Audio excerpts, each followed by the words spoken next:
So where I began last week was that usually when I do a Dharma talk, I try and just say, this is the Dharma as I understand it.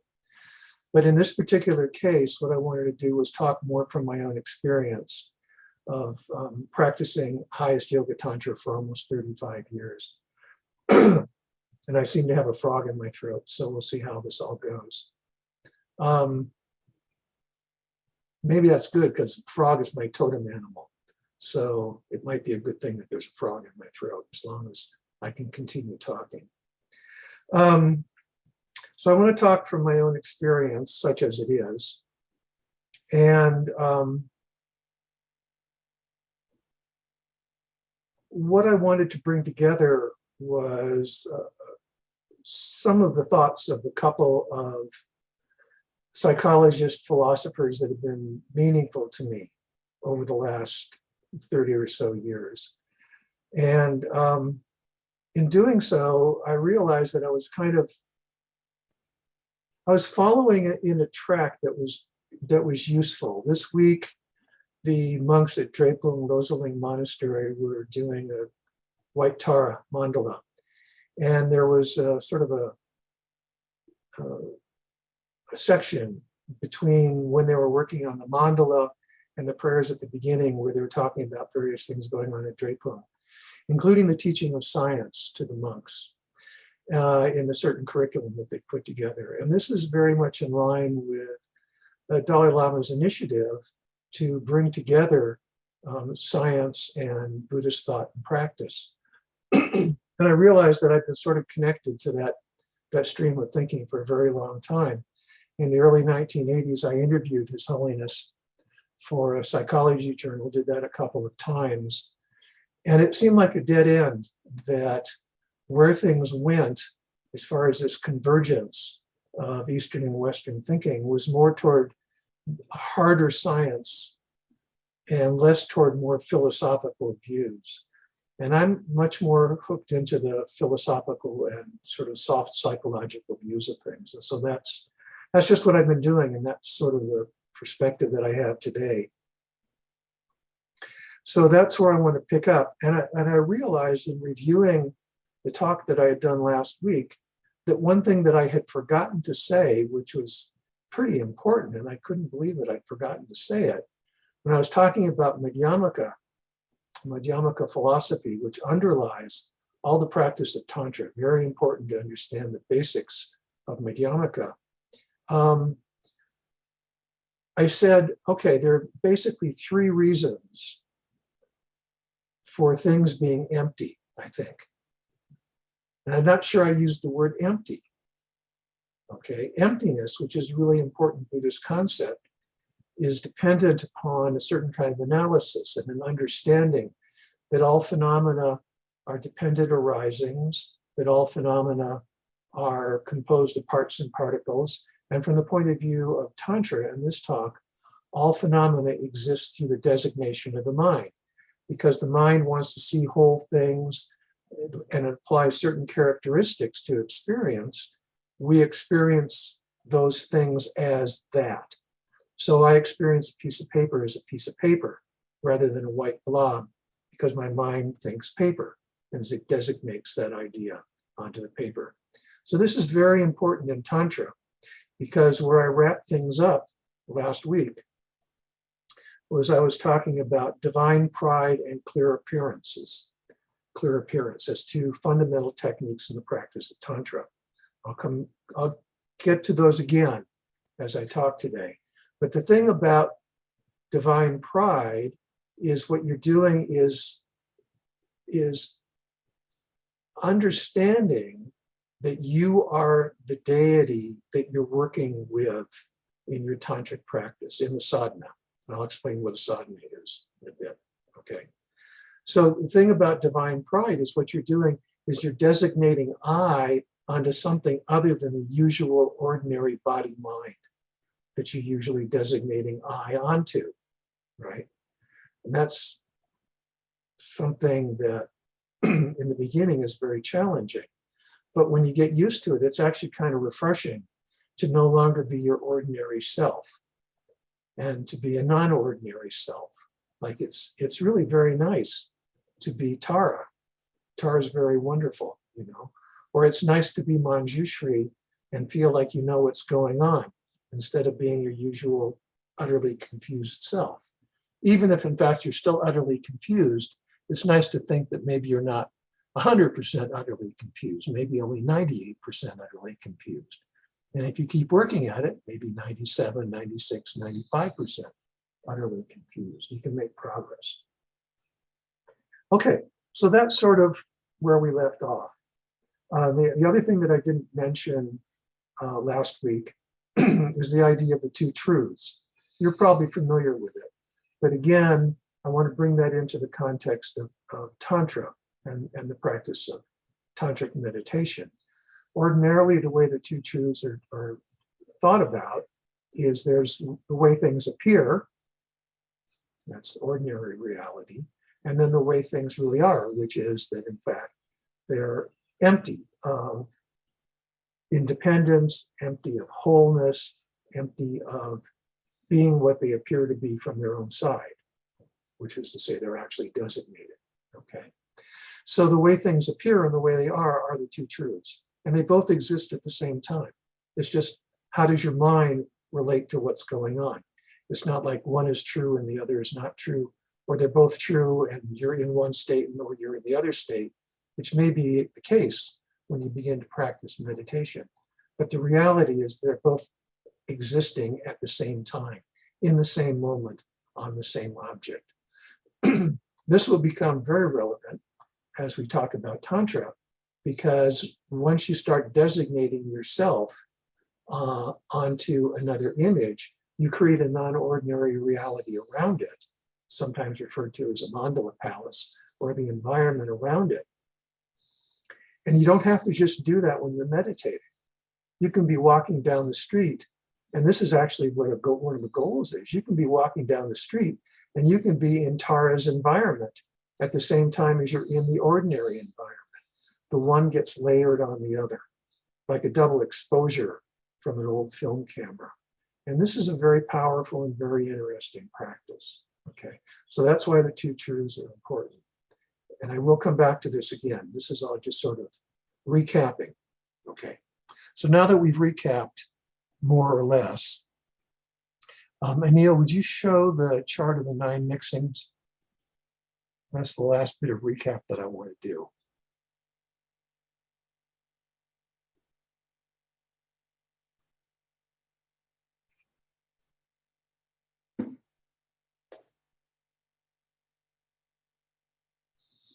Sorry, I'm having a little bit of a lag here.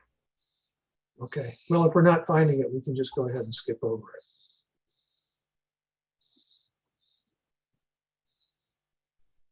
I've got it, it's just... It's not launching? Yeah.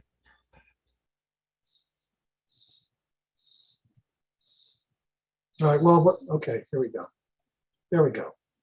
Okay, so the 9 mixings, as I discussed last week, are these similarities of what we experience on a regular basis, waking consciousness, dreaming consciousness, and dreamless sleep.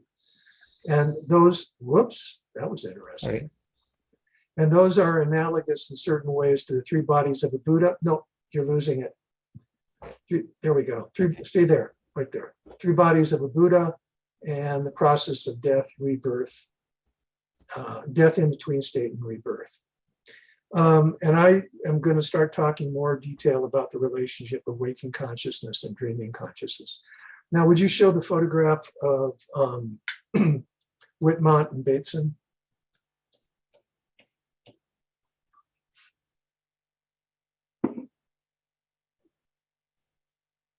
These are 2 thinkers that have been very, very important to me.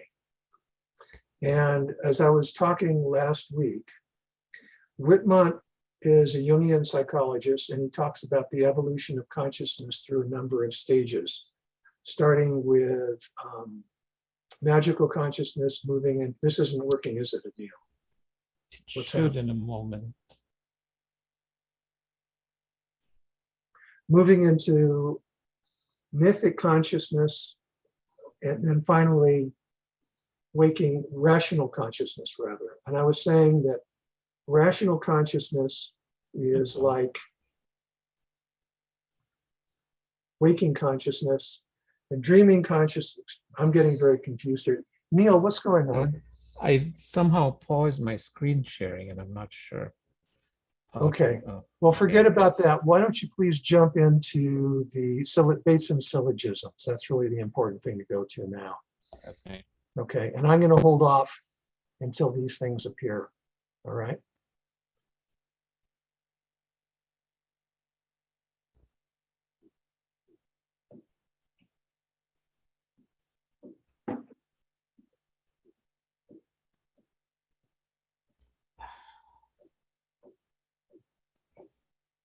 My apologies. Yeah, this screen share really is important. Okay. There we go. Good. Okay. So let me get my mind settled again. Let me see where I can pick up. Okay.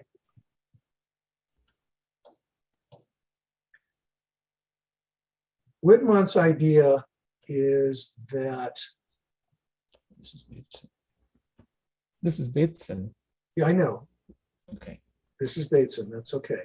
Whitman's idea, to kind of lodge this into their relationship, which is the important part, is that in human history, there was a period of time when the kind of consciousness that we consider associational consciousness or dreaming consciousness or poetic consciousness was the predominant form of awareness.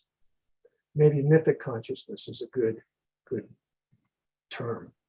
And it was an achievement to develop a rational consciousness, the rational consciousness of the waking mind. For example, if you think about the Buddhist teachings, which are very dependent on fundamental level about teachings about cause and relationship, cause and effect, right? Like the Four Noble Truths. There's suffering, there's a cause of suffering. There can be an end to suffering, and this is how you bring about the end to suffering, which is the Noble Eightfold Path. This is a teaching about causality. Well, causality wasn't necessarily a concept that a lot of archaic people had. In the Buddhist time, a lot of people were not thinking about reality in that way. They thought about reality from the point of view of the gods were making things happen, or spirits were making things happen. They didn't see strict causal relationships. So the Buddhist teaching was actually very radical at that time in his emphasizing that kind of idea of cause and effect. And that's an early example of the kind of rational, analytic mind that Whitman was talking about. Now, Gregory Bateson approached it from a very different way, and that had to do with the fact that he was working with people who were psychotic. And he said, you know, if you think about the way the rational mind works, it works on the bases of a certain kind of syllogism often. And so the Socrates syllogism is an example of the way the waking mind works. Here's the example. Men die. Socrates is a man, so Socrates will die. That's because Socrates is in the category of man. Therefore, everything in that category dies, so Socrates will die. And this is the way we think on a daily basis.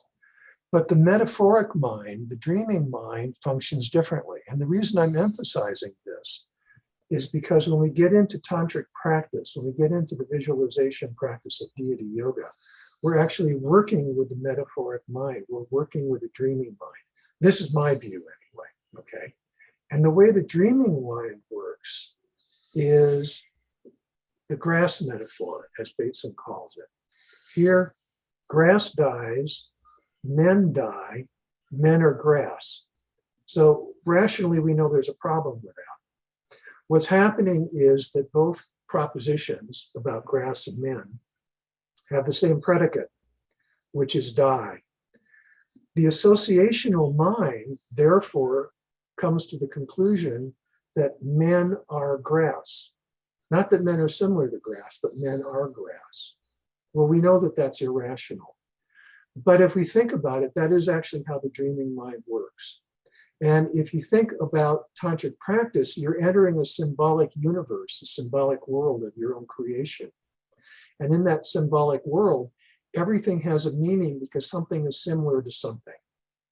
Now, when you're in that world, you don't think that way. It just is what it is. But when you're in the rational world, right, you can see that actually it's a matter of things being a similarity. Now, the thing that's kind of amazing about tantric practice is that the intention in practice is to bring these two minds together, to mix them, as it were, so that you can be in the symbolic world and still have your rational mind, knowing that you're in the symbolic world. And you can be in the rational world, but bring the symbolic world into it.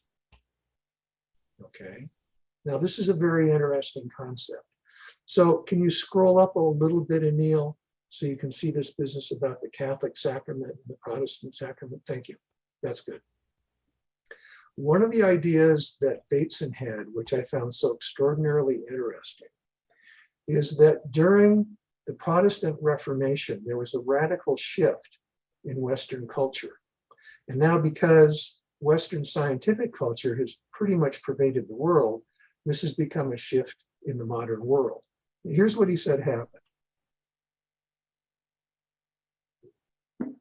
Up to the time of the Reformation, if you were a Catholic and you went to Mass, which was the main symbolic, spiritual, well, I won't say symbolic, I'm sorry, the main ritual of the Catholic Church, part of what happens in the Mass is you eat bread and you drink wine.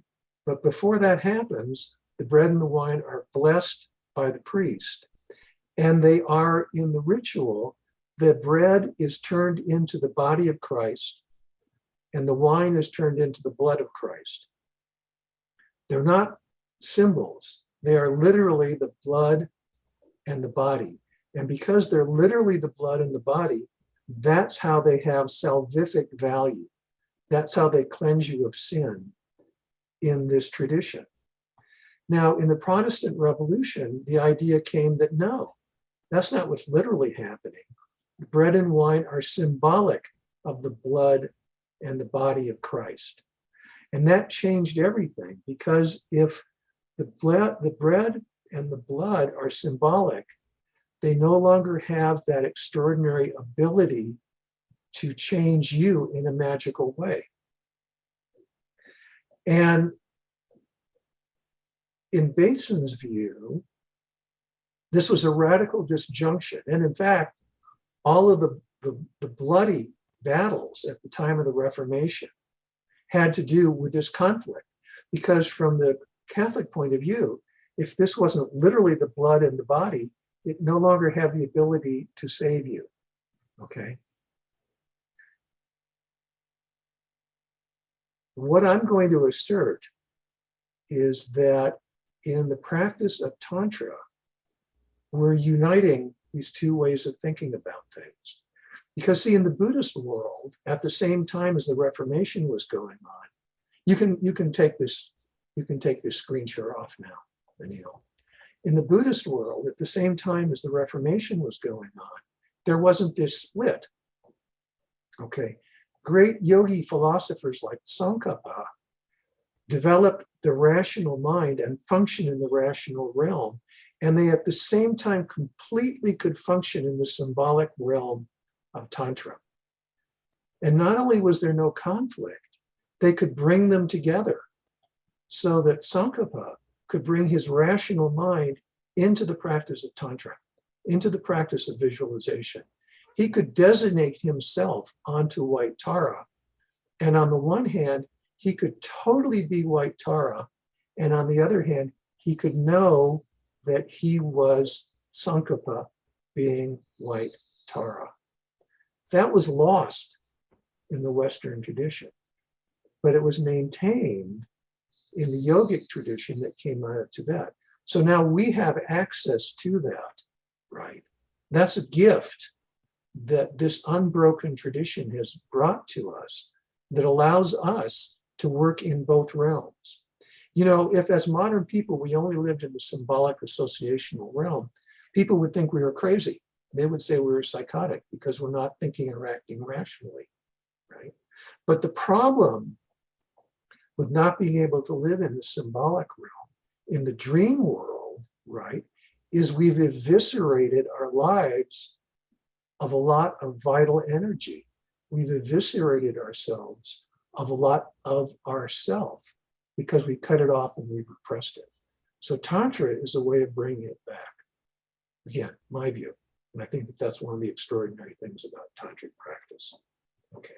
And that's the reason I wanted to sort of focus on Bateson a little bit. Okay. Now to move on and to get more specific about tantric practice and not, because remember I said I was going to sort of paint a picture. First I was going to put the grid lines in, and then I was going to draw the image, and then I was going to start painting in the colors, and then we would get some sort of image that would come forward.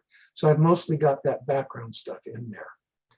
And as I've said, now let's get into more of what's specifically going on in tantric practice. For one thing, what most of the practice is engagement in something that's called a sadhana. And probably not today, but maybe the next time we meet, I'll be looking at the white Tara sadhana, which we can do because it's a lower tantra. You don't have to have all kinds of special initiations and vows to look at it. And I'm not breaking any vows to show it to you, okay? None that I know of anyway. And in this process, you engage in something that's called a sadhana. Now, a sadhana is, from my point of view, an enactment of a dreamlike ritual.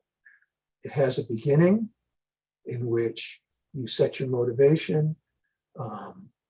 It has a middle in which you begin to create the image of the deity that you're going to practice with, perhaps in a mandala palace, perhaps not, depending upon circumstance. And you make offerings to the deity, and I'll talk later about why you would do something like that. You praise the deity, and then you identify yourself with the deity.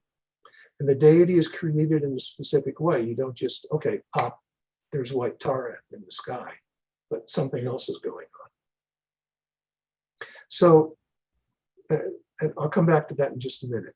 So this is, as I said, engaging in a ritual or a narrative. That's the word I was looking for. This is like engaging in a dream narrative. And then in the end, you sort of wrap things up and you dissolve the deity and you come back to your ordinary self. You make praises, give thanks, and importantly, you make dedication, because there's a certain energy that's been involved in this process, and you don't want to lose that energy. Now,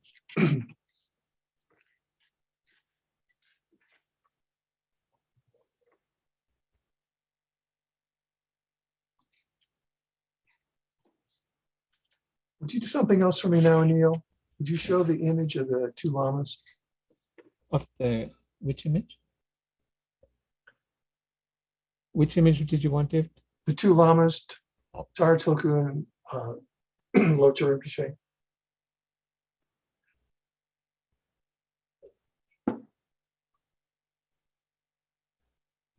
So I have to tell you, okay, in this tradition, if you're going to speak about Tantra directly, you need to talk about how you learned about these things and what's the basis for your speaking about these things, right? So that basis is these two lamas whose pictures we're not seeing.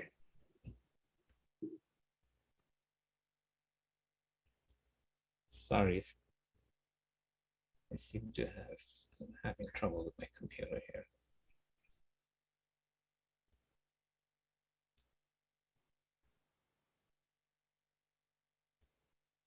All right, why don't you forget about it, Neil? I will bring it up in a minute. Yeah, this isn't going to work. We're just not going to do any more screen sharing. It's just not working out. So I had the good fortune around the time I was doing some translating of Nagarjuna to meet someone called Tara Tilku, who was the retired abbot of Kyoto Tantric College. And he ultimately began to teach me Yamantaka. And I did actually 4 retreats with him where we were all sitting in the room together. Now what's happening? Oh, there we go. Thank you, Mary. So this is Tara Tilku on the right. And this photograph was taken in about 1986, 1987. So what I'm going to speak about and what I've learned mostly comes out of my relationship with this Lama. And in tantric practice, the relationship with the Lama is critical. For one thing, the Lama needs to teach you how to do the practice. The Lama has to empower you to do the practice. I'll talk about what empowerment means in a bit. And he has to guide you. And most importantly, in the initiation, what's going on is your mind and his mind are mixing. And this then becomes the basis for the practice of something called Guru Yoga. It's also the basis for the practice and the understanding of something you may have heard of, which is this teaching that the Lama and the Yidam, or the meditation deity, are one. They're not different. So we'll talk about how this can be. Now the picture on the left is Locho Rinpoche. And for those of you that are students of Lama Zopa, Locho Rinpoche was, because he's died now, one of Lama Zopa's teachers. These 2 Lamas were good friends in Drepung Monastic University in Tibet. And when Tara Tilku died, Locho Rinpoche took me on, actually took myself and Kay on. And he guided us and worked with us for over a number of years until he died in, I think, 2013, 2014, something like that. I can't remember exactly what year it was. Okay, you can put the picture down now. Thank you very much, Marie Camille. Appreciate that. So, we talked about divine pride, and we talked about clear appearance a little bit, okay? So I want to talk more about clear appearance as 2 key elements of practice. But to talk about that, there's something that I have to talk about in terms of maybe theory, as it were, or something about understanding the nature of consciousness or mind. In the tantric tradition,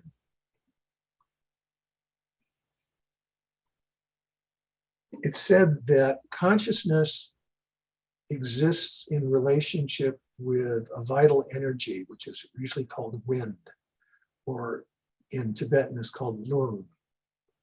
We would just call it energy. We wouldn't call it anything else. I mean, Freud called it libido or thanatos or something like that. He had different names for this kind of energy. But these 2 always exist together. So the waking mind has a certain energy associated with it. If you've done any martial arts, you might refer to it as chi, as in Tai Chi. Okay. The dreaming mind is considered subtler than the waking mind, but it also has an energy associated with that consciousness. It's subtler than the energy associated with waking consciousness. And dreamless sleep, which is, in the Buddhist point of view, awareness of nothing. We talked about this last week, not unconsciousness in the Western sense, but consciousness of nothing, because none of the sense organs and the ordinary mind are not functioning. Okay. It has the subtlest energy associated with it. Now, according to these teachings, when you die, you go to the in-between state, bardo, and then you're reborn. The body that you obtain in the in-between state is a mental body, and the substance of that mental body is the subtle wind, which is the same as the energy of the dreaming mind, or the energy that you work with when you're doing visualization practices. Okay. There is no time when consciousness, whether gross or subtle, there is no time when consciousness is not associated with this energy. And the metaphor for this is that of a horse and a rider. The rider directs the horse carries the rider. So the wind is like the horse. The subtle wind, the very subtle wind, or the coarse wind is like the horse, which carries the rider of consciousness. Where you put your mind, where you put your thoughts, is where the energy is going to go. And we sort of see that in everyday life, right? But also, where you put your energy is where your thoughts are going to go, right? So if you find yourself in a situation where you're fearful and your adrenaline is running high and you're breathing deeply, you're generating a certain type of energy, that's naturally going to bring with it a certain type of mind, because they're never apart from each other. Now, I've asked a couple of lamas, are they two aspects of the same thing? Or are they two different things that are always coordinated with each other? And Tara Tulku, for example, had said, well, there are different thoughts about that. We can't really know the answer to that. And why is it that we can't know the answer to that? Well, in the same way as the rational mind can't fully understand what the dreaming mind is doing, and the dreaming mind doesn't fully understand how the rational mind works. The mind of dreamless sleep is not symbol using like the dream state mind or the metaphoric mind, to use Whitmont's language. And it doesn't use rational language of the language of the waking mind. In fact, it doesn't communicate at all in any way that we can understand. So what that means is, if we're really trying to understand the relationship between wind and mind on the subtlest level, which is the origin of everything, that subtle mind, the subtlest mind is the origin of everything, we can't do it with our rational mind. We can't bring the rational mind into that level of consciousness. Because if we do, then we have our ordinary mental mind functioning, and we're not at that level of the very subtle mind, which is not symbol using or not verbal using. We can't bring the symbolic mind into that level. We can't bring the rational mind into that level. We can have the experience, and that's very important. We can have the experience. In fact, that's what we're aiming for in a lot of our practice, is to get into that state of complete unity. It's called the clear light mind. I'll come back to that term. We want to get into that state of complete unity. But when we're there, it's subject without object, just as in the dream state is subject without object. That's why, not the dream state, the dreamless sleep state, right? Just as dreamless sleep is subject without object, consciousness without an object that's known, right? The subtlest level of mind, the clear light mind, is awareness without object. And so there's no way to have thoughts about it. And when you're in that state, actually, for most of us, we wouldn't even know we were in the state, because we're so used to existing with subject-object distinctions. Okay. So think about this for a minute, because this is very important. But is this a good time for questions? Because I just sort of laid a lot of subtle stuff on you. No questions? Steve. Hello, David. Thank you very much for taking my question. And it may be peripheral, you don't want to cover it, and I understand. But when you were talking about just pure awareness, it makes me think about some of the basic meditations that they give us at the FPMT. And one of them is called bare awareness meditation. And really, I think it's a form of Mahamudra. Right. And so when I facilitate that course, I just about fall out of my chair every time I teach about that, because why are we doing Mahamudra so early? Why is it so important? And does it have a relationship with the type of tantric meditations you're talking about? Well, okay, it does. That gives me an opportunity to sort of take another tack on something, which I will do. So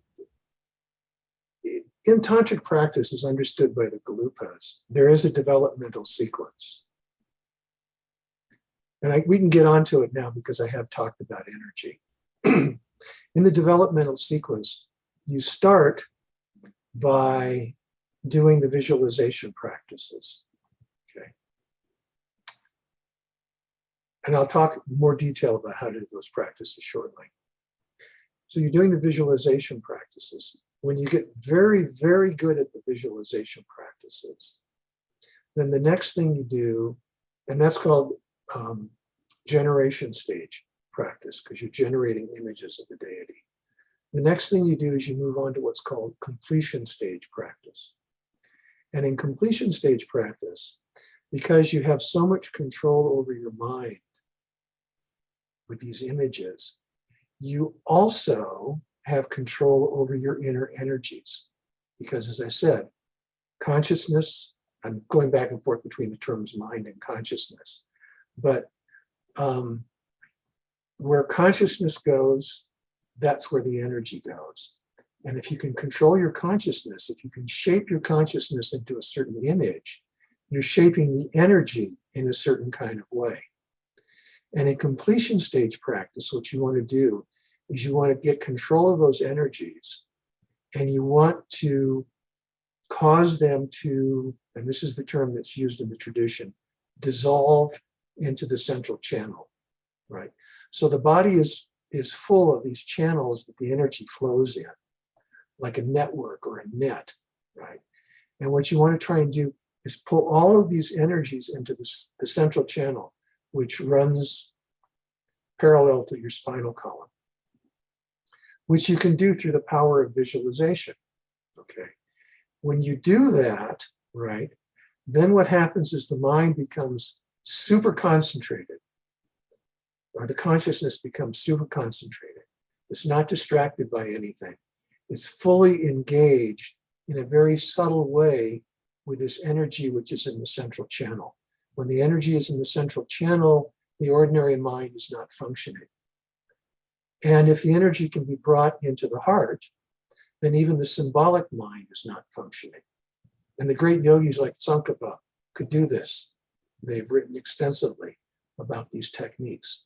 So this is in completion stage practice. Now, one of the things that you experience in this problem, it's not a problem. One of the things you experience in this process is what's called bliss. Because when the energy is pulled together in this way into the central channel, what arises is what's called great blissful energy. I like the word beatific more than the word bliss. It's hard for us to understand what this energy is. Sometimes it's described as being orgasmic. I'm not a big fan of that particular term either, but I've gotten tastes of this blissful energy. And it's sort of like if you're trying to describe the color orange to a blind person, you wouldn't be able to make very much progress. So trying to describe what this blissful experience of this kind of energy is like for people who haven't experienced it is sort of similar. It's like, okay, yeah, I guess I sort of understand what bliss is, but you don't really understand what this blissful energy is. But part of the point of this, and Tsongkhapa says, it's not just because you want to experience bliss. I mean, that's nice, but that's not the point. The point is that you want to get your mind as absolutely focused, concentrated, and undistracted as possible. So when this happens, the mind becomes laser-like concentrated. And then you apply it to the understanding that you have of emptiness, which you first have as a cognitive thing. And then you apply that to your inner experience. You can apply that to your understanding the empty nature of physical phenomena, apply it to the empty nature of symbolic phenomena, like white Tara. White Tara does not have ordinary substance. White Tara is empty in character. You want to be able to experience yourself as white Tara and experience the empty character of white Tara at the same time, right? This is kind of like the double exposure I was talking about. When you get good at that, then you apply that laser-like concentration and understanding of emptiness to your own consciousness. That's Mahamudra. You apply that. Now, when that happens, you're seeing the empty nature of your own consciousness. Now, you can meditate on the empty nature of your own consciousness from your ordinary waking state of mind, but you only get so deep and your understanding only goes so far. Right? What Tsongkhapa is saying, and what all these great yogis in this lineage are saying, is when you can get the mind this concentrated and apply this concentrated understanding, direct perception, direct experience to your own consciousness, then profound changes happen. But the path also involves doing a lot of things which are similitudes to sort of prepare you for what might come in the future, right? So just as you can say that dreaming consciousness is similar to Sambhogakaya or similar to the Bardo, which gives you sort of a way of understanding what the Bardo might be like, or a way of understanding what the Sambhogakaya body of the Buddha might be like, okay? You can do the same thing with dreamless sleep. You can have a sort of similitude of an understanding of what dreamless sleep would be like. And you can have a sort of similitude of understanding of what the practice of Mahamudra would be like. And what that does is it lays down habit patterns. It lays down karmic seeds, if you will. It lays down propensities. So as the opportunity presents itself, you're now equipped to approach the experience. Because some of these experiences sort of pop out of the blue. I mean, on the one hand, what you do is you constantly develop a skill level to, say, identify with the deity. That's a skill you develop over time.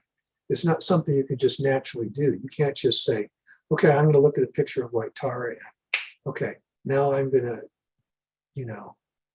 impute myself onto white Tara, and I'm going to have the divine pride of being white Tara and suddenly feel like I'm really white Tara. I'm no longer David.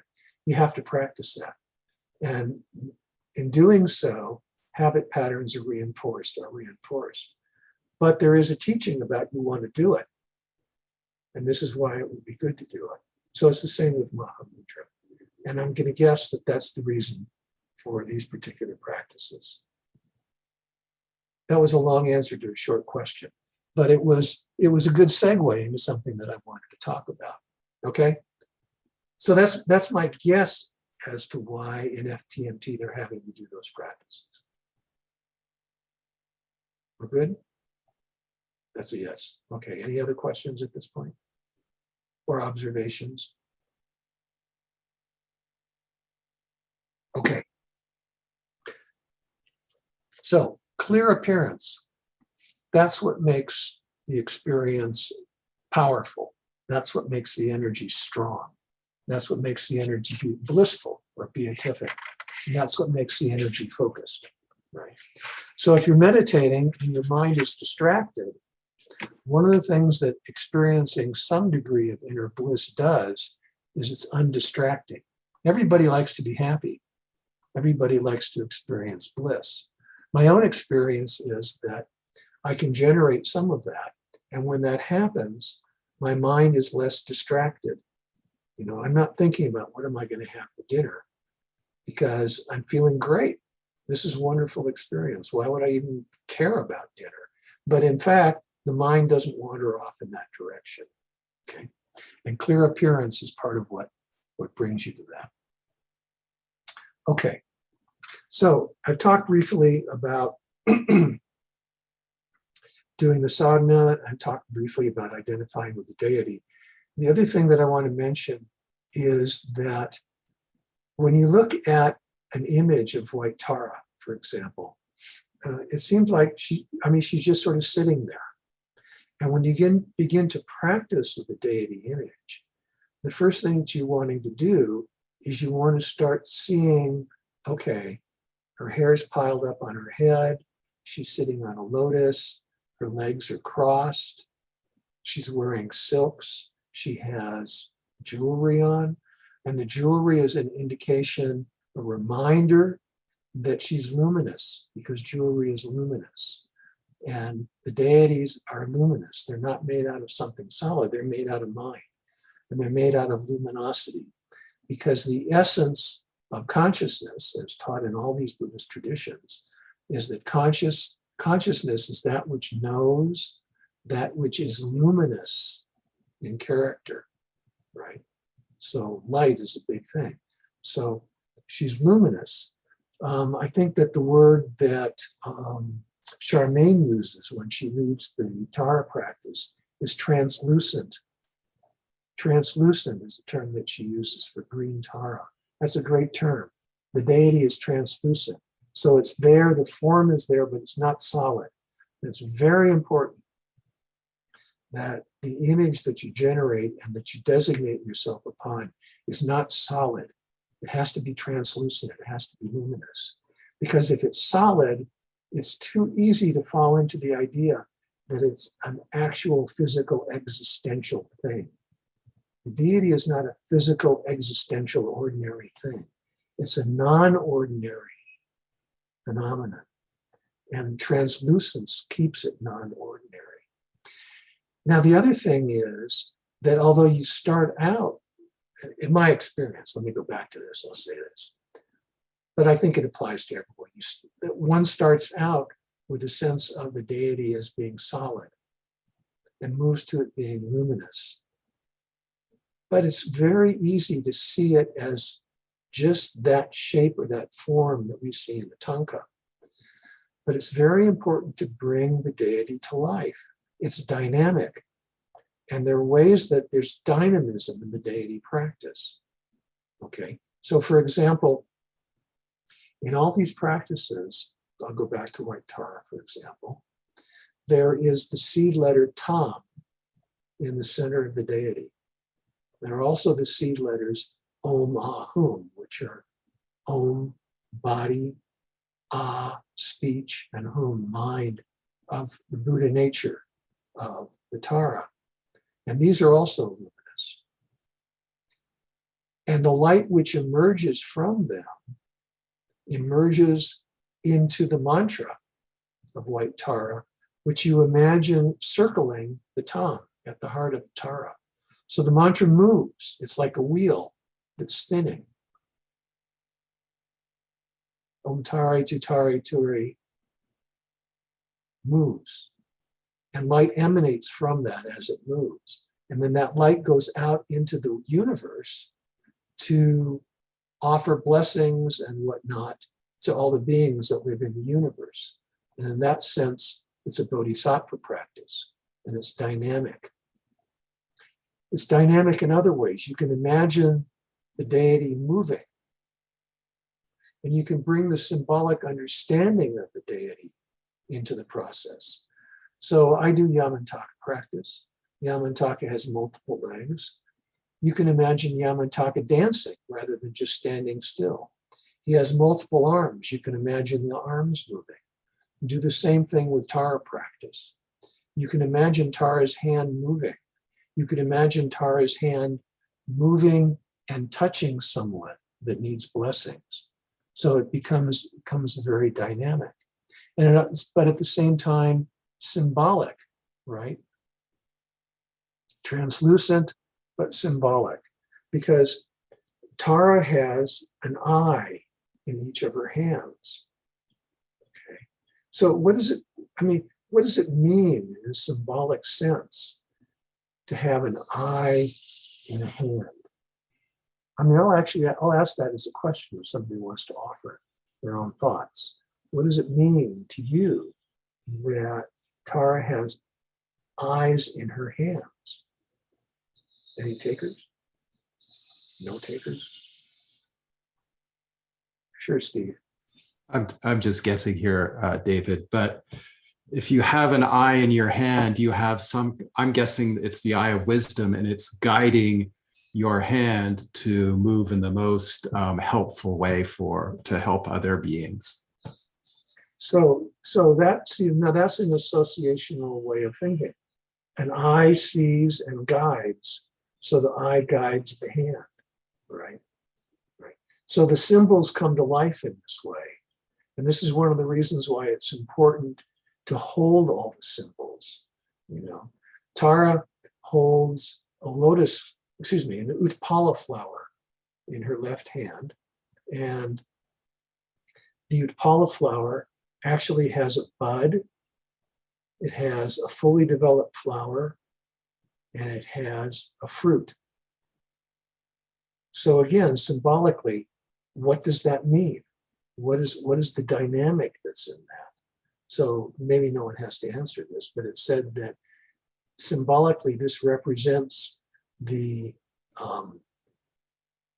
future Buddha, the present Buddha of our age, and the Buddha of past ages. Because Tara is like the mother of Buddhism. Usually Prajnaparamita is said to be the mother of Buddhas, but Tara is also the mother of Buddhas, right? And Tara is a Buddha, right? So all this kind of symbolic quality is wrapped up together. You know, she's youthful. So what's that all about? It's because she's vigorous, she's dynamic. Okay. So all this symbolic aspect is to be brought into the process. And if, for example, you're feeling ill, you can actually imagine, when you're doing the Tara sadhana, you can imagine Tara going to the part of your body that's ill and blessing it. So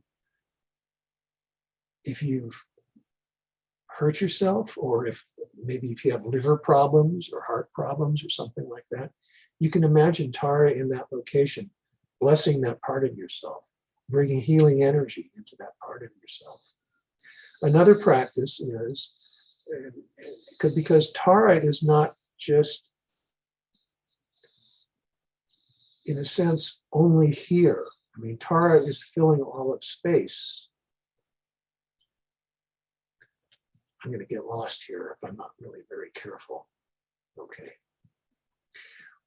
Where I'm going with this is one of the practices that Tara Toku mentioned is when you go to bed at night, you can imagine Tara sitting on your pillow, and you can put your head in Tara's lap as you're falling asleep, and Tara blesses you as you're falling asleep. Right. In the same way, you can imagine Tara going out into space somewhere and blessing someone else, because your mind isn't confined to just where you are. If you're aware of something in space, your mind is in that space. And if your mind is in that space, and Tara is no different than your mind, then Tara can be in that space also, right? So this is some of the dynamic aspect of the sadhana.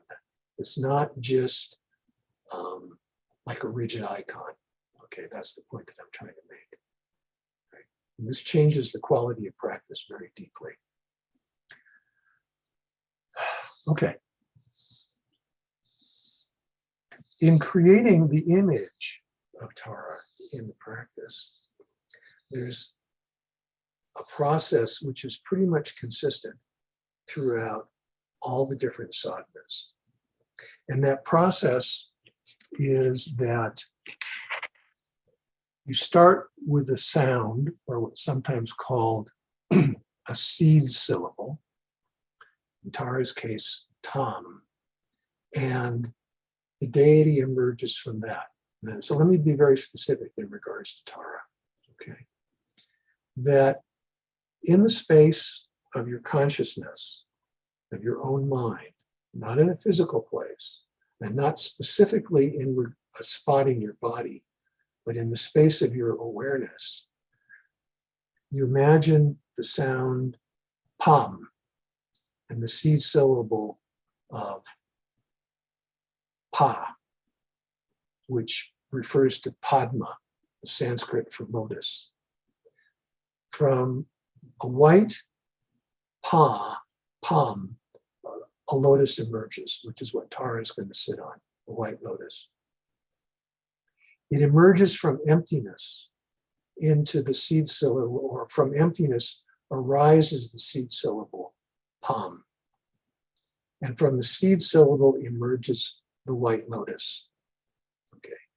From emptiness, and this is the emptiness that we're talking about as the philosophical emptiness of everything is dependently arisen, designated, and whatnot.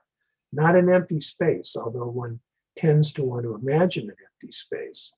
But this is the philosophical emptiness of what truly, the true nature of existence. From that comes the palm. And then on top of the palm, and you can hear the sound and see the syllable, and then the white lotus emerges from that. Then on top of that, an a white emerges out of emptiness. And that turns into a moon disk, which is like a cushion that sits on the lotus. And this is symbolic of the mind. And the lotus is symbolic what? Probably of the wheels, the chakras in the body. So here we have the energy of the lotus, and we have the consciousness of the moon disk or the cushion that she sits on. So these two things come together again. And then arising from the white cushion is the tam, which is the sound of Tara, the first letter of Tara's name. And it comes up out of the cushion. Sometimes this is described as like a fish jumping out of water, right? The tam comes up out of your own mind. So you see a symbolic reality of the tam coming out of your own mind. And the tam sits on top of the cushion and it radiates light. All these things are translucent. It radiates light and it fills the space. And then the light which fills the space falls back onto the tam, and the tam turns into the image of Tara at that point. And Tara is translucent, and in the center of Tara is the tam, and within the tam are the Om Ahum of the body, speech, and mind of a Buddha. And these things are all held together at the same time. Okay. So that's yourself arising as white Tara. Then something else happens, which is very interesting. And again, this is typical in all the sadhanas.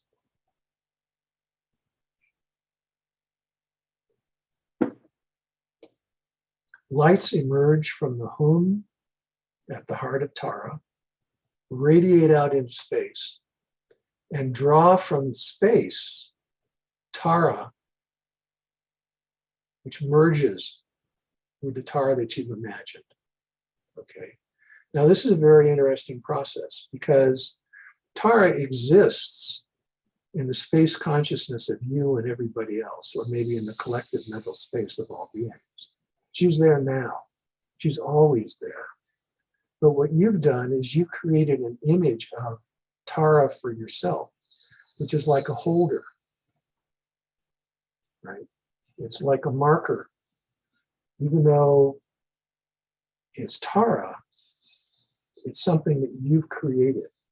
And when you bring Tara from space, the actual Tara, to merge with the image of Tara that you've created, you've brought Tara as such into your self-creation as Tara. And that's the Tara that you were becoming, that you actually work with, right? So I don't know if this makes a whole lot of sense because it's something that exists on the symbolic level. If you try to completely understand it rationally, it becomes very different. Not different. It becomes very difficult because again, you're bringing your rational mind into what does this mean? Into a symbolic process that the emotional mind does understand, the dreaming mind does understand and is comfortable with. But as soon as you try and understand it rationally, it doesn't make sense. I mean, I can say you create the image of Tara and then you bring another Tara and they merge together, and that's the Tara that's always existed everywhere. There's a certain way in which that might make sense, but there's a certain way in which it might not make sense. But when you practice with it, to the dreaming mind, to the mythic mind, to the symbolic mind, it makes perfect sense. Yeah, Rowena. It seems to me this is where it really is evident you need the teacher, the empowerment, because some of these things can't just be conjured up in your mind. They are created from the energy of that empowerment within you. Right. Okay, I just want, because some people say, well, I could do that kind of thing, but you can't, as far as I know. I don't know, maybe. So. Well, thank you, Rowena, because that's a good segue into where I was going next. So thank you very much for that. In order to do these practices, typically it's said that you have to have an initiation from a qualified teacher, a lama. Okay, so why would this be? Why is this necessary? So I have a metaphor for that I've always rather liked, and it's a little bit of a coarse metaphor, but I think it communicates pretty well. If you've ever tried to make yogurt, you know that you have to have yogurt starter. You have to have some yogurt from a previous batch of yogurt. You mix that up with the warm milk that you prepared and you set it aside. And the starter permeates your warm milk and it turns it into yogurt. It's the same thing with sourdough bread. And maybe sourdough bread is even a better example, because in order to have sourdough bread, you have to have this yeasty material of bread from what's called the mother. I love it, the mother. It's a kind of unbaked dough that is constantly fed over the years, and the yeasty material constantly develops in that, and you need some of that mother to mix with your own dough, right, so that your bread will rise. If you don't have dough from the mother, your bread won't rise. If you don't have yogurt starter, you won't get yogurt. So I don't mean to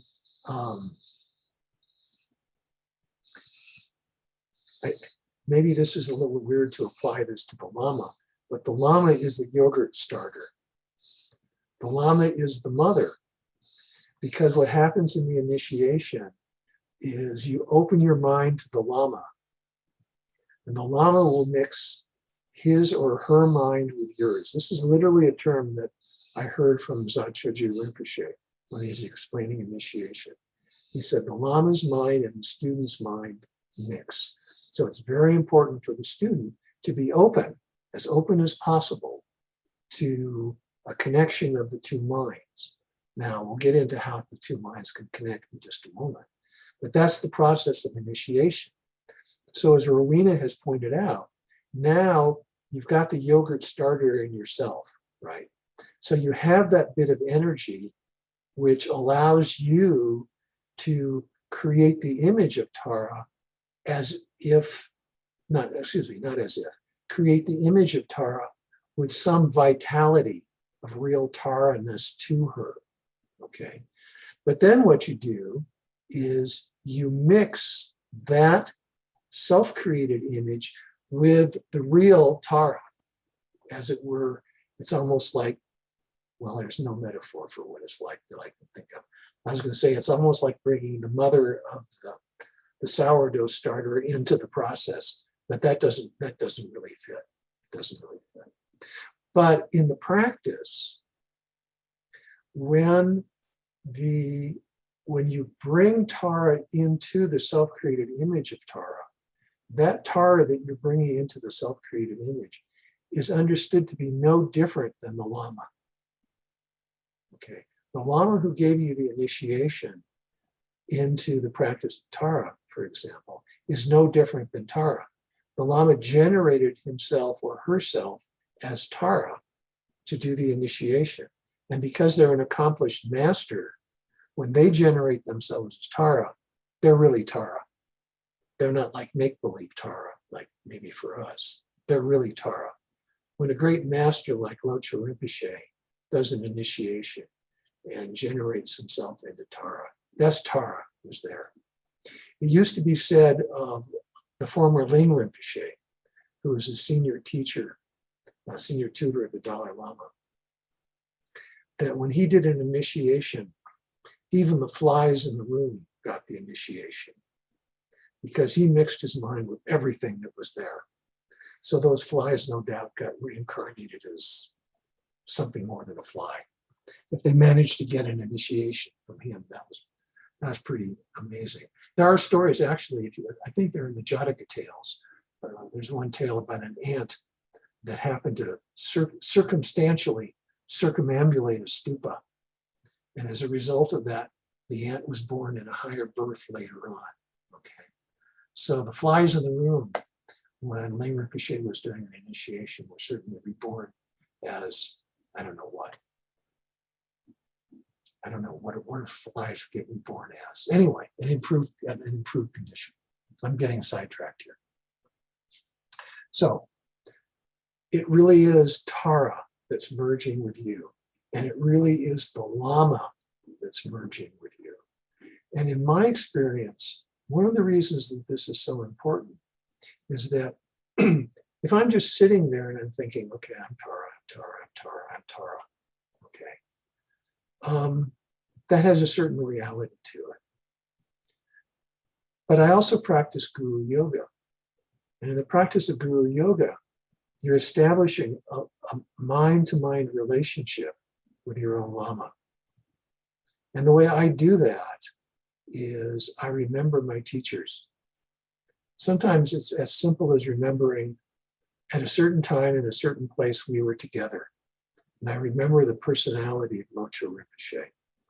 I remember the personality of Tara Tulku. And I remember what it was like to be with them. And I go back into that memory and I can feel them. I can feel the reality of their presence. And that's the key word, presence. I get a sense of their presence.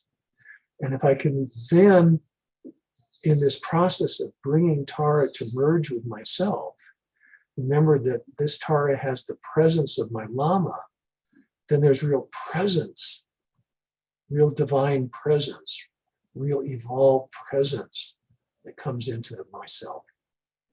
And it has a liveliness, and it has a profundity, and it has a beatific quality that just an abstract image wouldn't have. So that's what comes out of that initiation and that relationship with the Lama. And that also, by the way, is the reason why it's very important to think very clearly and cautiously about who you take initiations from. And this is something that Tara Tulku told us and became very important after his death. Said, think very cautiously, very clearly about who you want to have a relationship with when you're taking initiations. Because you have a relationship really outside of time and space at this point with whoever this Lama is. Who do you want to have that kind of relationship with? They need to have certain moral character, obviously. They need to have levels of accomplishment. And you have to have an affinity with them.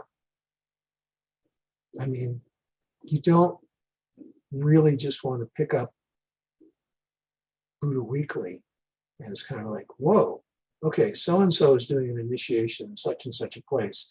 I'm going to go there and get the initiation. Because if you do that, then you have a relationship with them. And that's very complicated. Now, before Tara Rinpoche told me that sort of thing, that's something, I mean, I did that. I mean, as it turns out, the way I first started, the seeds for Yamantaka practice were established in me was, I was teaching at a university in Connecticut, and my father, who lived in Los Angeles, was due to have open heart surgery. So I flew back to Los Angeles to be with him. And while I was there, I happened to pick up the LA Times, and there was this advertisement, of all things. And Geshe Gyaltsen Center in Los Angeles, and I can't remember the name of the center right now, was sponsoring Rowena, what was it called? Thupten Darjeeling. Thank you, Thupten Darjeeling, was sponsoring, I think it was the 97th Tree Rinpoche, maybe it was the 98th Tree Rinpoche, I can't remember, who was going to do a Yamantaka initiation. I mean, this was advertised in the paper. And I didn't know what Yamantaka was, but I knew he was the slayer of death. That's the way Yamantaka is described. And I thought, well, okay, my father's going to have open heart surgery. I think I'll go take the initiation as a way of benefiting my father. Who would have thought I was nuts if he had any idea what I was doing, of course. So I went and I took the initiation from him. Well, if you're taking an initiation from the Tree Rinpoche, that's certainly okay. I mean, he's not questionable in any way. I never saw him again. And did I have any relationship with him? Not that I know of, really. But it could have been the case. And I could have been connected to him in a certain way. And but he died, so that turned out not to be an issue. But that probably laid the seeds for then my relationship with Tara Tulku. And he is giving me that initiation a number of times. So his point was to be cautious. You don't just do what I did, you just pick up the Times and say, wow, here's this initiation going on. Now, there are sort of exceptions to that. You know, I mean, if the Dalai Lama is initiating people into anything, that's certainly okay, because everybody wants to have a relationship with the Dalai Lama. That's perfectly reasonable and safe. And that's one of his jobs, is to do that sort of thing. But for other teachers, you want to be a little bit cautious, okay, and think about this is a very deep relationship. And you're going to be working that relationship every day that you do the practice. Because if you receive a Waitara from somebody, every time you do the Waitara practice, you're going to be working that relationship. You're going to be mixing your mind with the teacher's mind at that particular time. Okay. So this mind mixing is kind of an interesting place to stop for the moment. It's almost 4:20. It's 4:16. Okay. I have a question. What's that? Barbara has a question, I think. Oh, I'm sorry, Barbara. I didn't see that. Yeah. I actually just put it up. The question that I have is I do Vajrasattva practice. Mm-hmm. And as part of that practice, we merge Guru Vajrasattva's body, speech, and mind, our teacher's body, speech, and mind, and then my body, speech, and mind. Right. I don't have any initiation. Is that something I shouldn't be doing, or? Well, I'm a little bit confused. okay. So I'm not a lama, so I'm not going to say you should or shouldn't do what you're doing. As me, I would say that you're laying good seeds for practice. And that would be a good thing to do, would be to find a lama for whom you feel a good personal connection and request that initiation.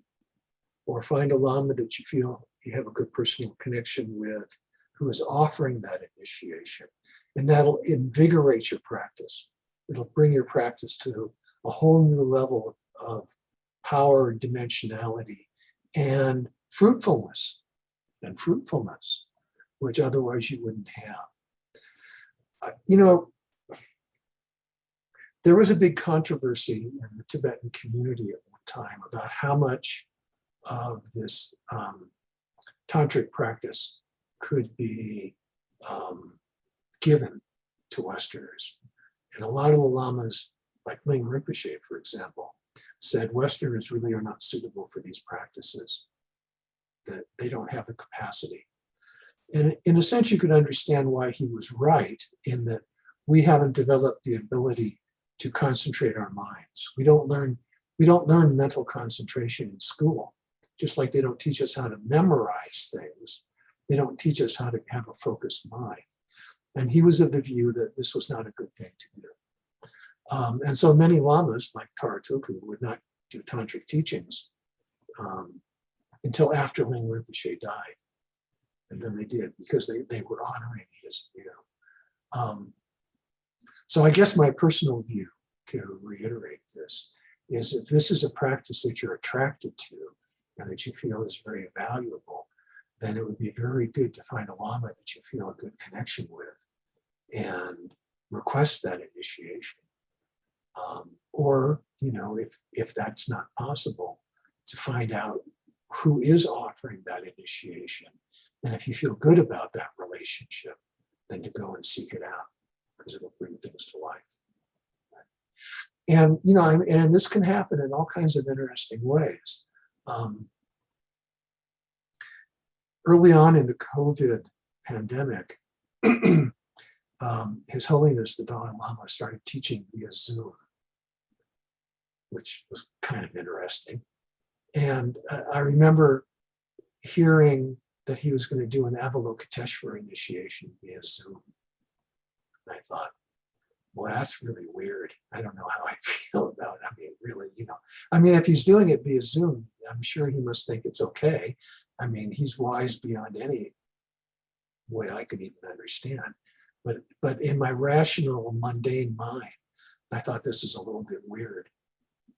So he did a preliminary one night, and I didn't turn on I didn't attend because I thought it was too weird.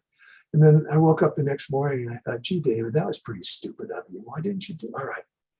So then then that evening, so he comes on to do the Zoom initiation. And I sat down and said, okay, so here's an Avalokiteshvara initiation via Zoom. I'm being very dubious. And he goes in the initiation, right? And then like, kablooey, I got it. It was amazing. It's like I could feel the initiation. I could feel his presence. I could feel Avalokiteshvara in the process. And I thought, holy cow, this really works. Now, he and I have a relationship. I have taken other initiations from him. I mean, I've met with him, so we have a relationship on that level, but I've taken initiations from him. So I have a mind-to-mind relationship with His Holiness already. So in that space of mind to mind, I could receive that initiation. But he did that practice. I mean, he did that initiation with people who've never met him. So how would that work? And I thought about it, and I thought, well, he's capable of getting into the mind of every human being on the planet in any given moment. I mean, because he's a bodhisattva. I mean, he's not like an ordinary person, I can assure you of that. And if he's doing an initiation via Zoom, it's not like the television screen was doing something to me. It was like his mind was merging or mixing with my mind. And if anybody else was there who'd never met him, his mind was mixing with their mind, because he's capable of doing that.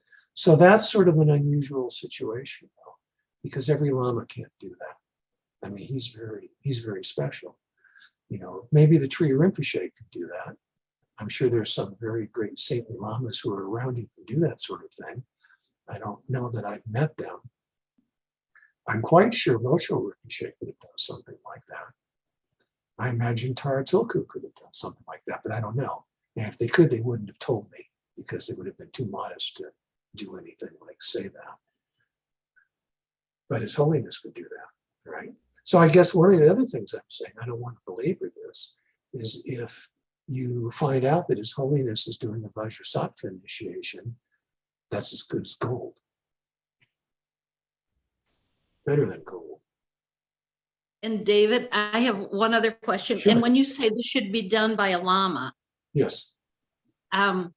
sometimes the word teacher, lama, mentor, they all kind of come together. You're referring to a lama in a different way for Not, an initiation. Is that correct? not exactly. No, a lama is a teacher. And in this case, the lama is the teacher of a tantric practice.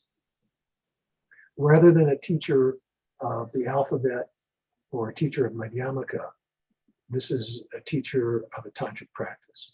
But the word lama is Tibetan for guru.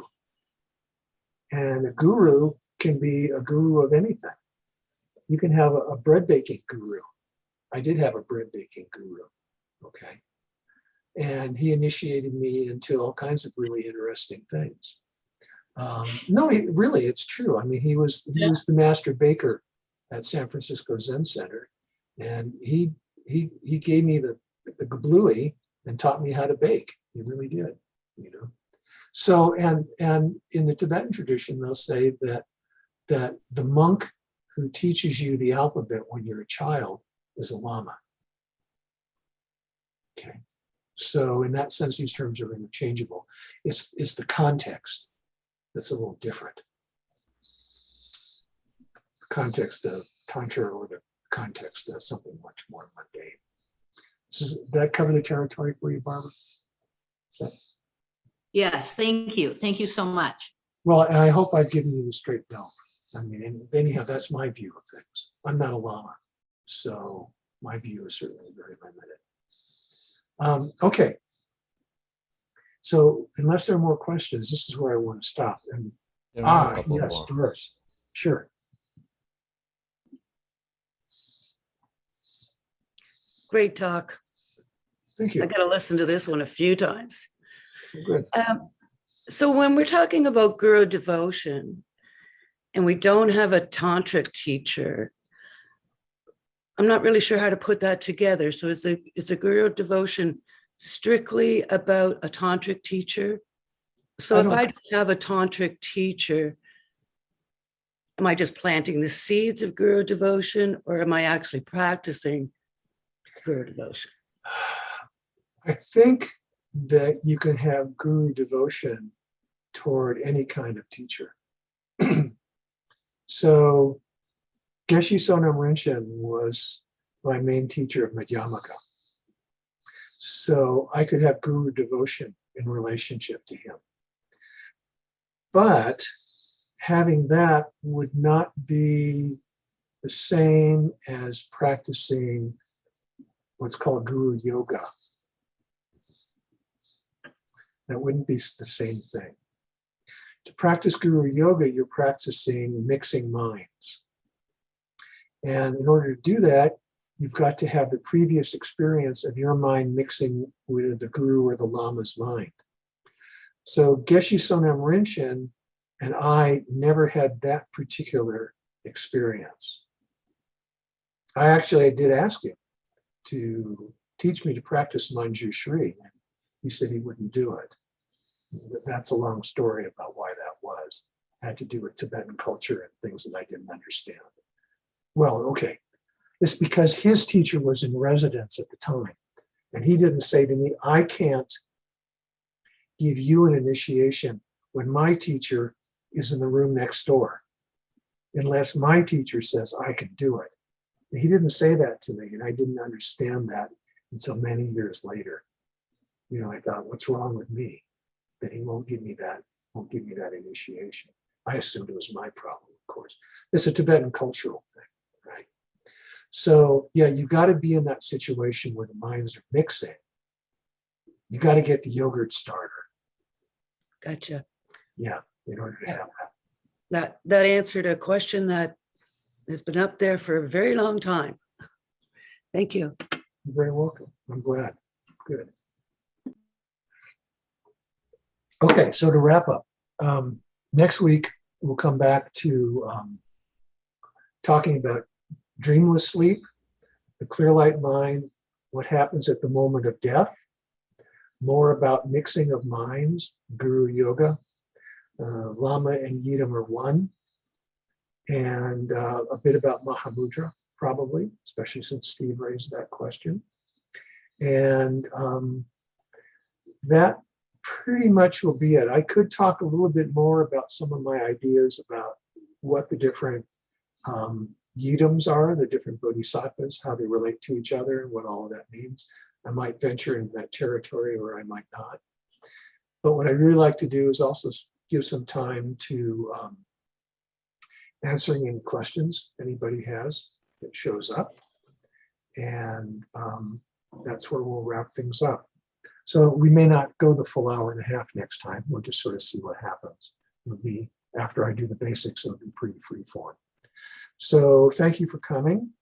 And we're at 4:29. And what I would like to do once again, if I can find it, is this Okay. dedication Mhm. that I got from Kayla. Mm. It's in here in my notes someplace. Give me a moment.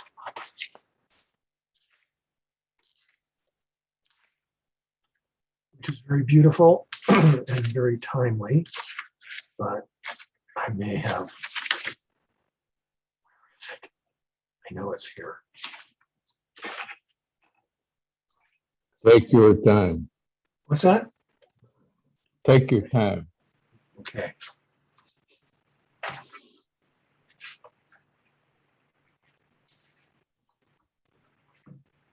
Excellent teaching today, David. Well, thank you very much. 6, 5, 7. I've gotten my notes all jumbled up here. And I'm having a very hard time finding it. I know it's in here. Son of a gun. I absolutely can't find it.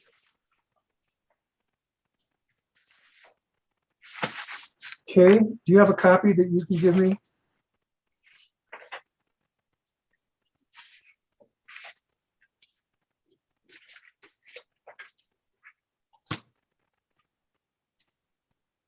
Okay. Okay, here it comes. Yay, okay.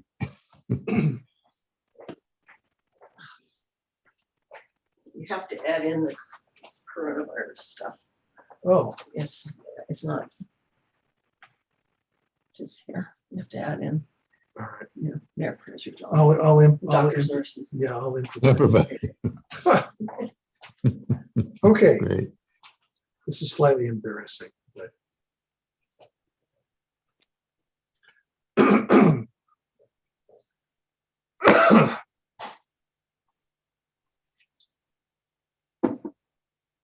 Please pray for all the sentient beings who have lost their lives to the wildfires, to the coronavirus,